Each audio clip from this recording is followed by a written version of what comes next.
રિવાયત એવું કહું કે વાત ધારો કે હું ના કરી શક્યો તો મારો નૈતિક ગુનો છે, પણ એવો તો ગુનો નથી કે તમે મારી જીપ લઈ લો, મારા ડ્રાઈવરને મારો અને તમે એને ભગાડી દો ને આ બધું શું કરો? તમે મારી જીપ લઈ લીધી, આવું અમાન્ય ના રાખીએ. દેવાયત ત્યાં હતો ત્યારે એના પોતાના ડ્રાઈવરને એણે પોતે 5 લાખ રૂપિયા આપી રાખ્યા હતા કે ભાઈ કાર્યક્રમ પૂરો થાય એટલે જે સંગીતકારોને મેં નોતર્યા છે એ બધાને પૈસા આપવાના, આ બધાને આપવાના, એટલે બધાને આપી દેજે. કારણ કે ભગવતસિંહજી સાથે એવું કંઈ નક્કી નહોતું થયું.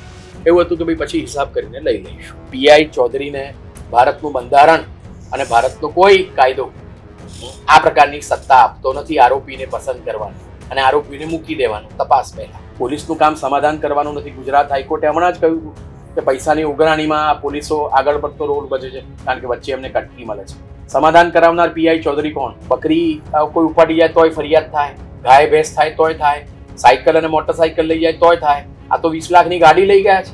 આ કોર્ટો, નામદાર કોર્ટો, હાઈકોર્ટ અને સુપ્રીમ કોર્ટ જો દ્રષ્ટાંત બેસાડવા માટે 2-4 પોલીસ ઇન્સ્પેક્ટરોને, ડીવાયએસપી ને એસપીઓને સજા કરે અને એમને એ જ જેલમાં બેસાડે જે પોલીસ સ્ટેશનની આપણે જેલમાં એ લોકો આરોપીઓને બેસાડે છે, તો જ ખબર પડે કે ફરિયાદ નહીં લેવાનું કારણ શું. પોલીસ ફરિયાદ કરવા છતાં પણ 5 દિવસથી એ લોકો આટલા જાણીતા વ્યક્તિની મેટરમાં ચૂપ છે, તો સામાન્ય માણસની તો શું પરિસ્થિતિ થતી હશે ચાંગદોર પોલીસ સ્ટેશનની અંદર?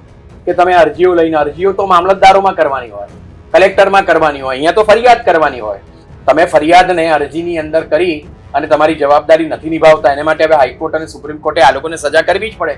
કારણ કે ખાખી વેશની અંદર આ જે ગુનાઓનો ભંગ થાય છે એ અતિ ગંભીર પ્રસંગ કહેવાય. મારે પીઆઈ ચૌધરી, ડીવાયએસપી અને એસપી અમદાવાદ રૂરલને કહેવું છે કે ભારતના બંધારણની કલમ 14 એ તમારા જીવનની અંદર શાને માટે અસ્તિત્વ નથી ધરાવતી.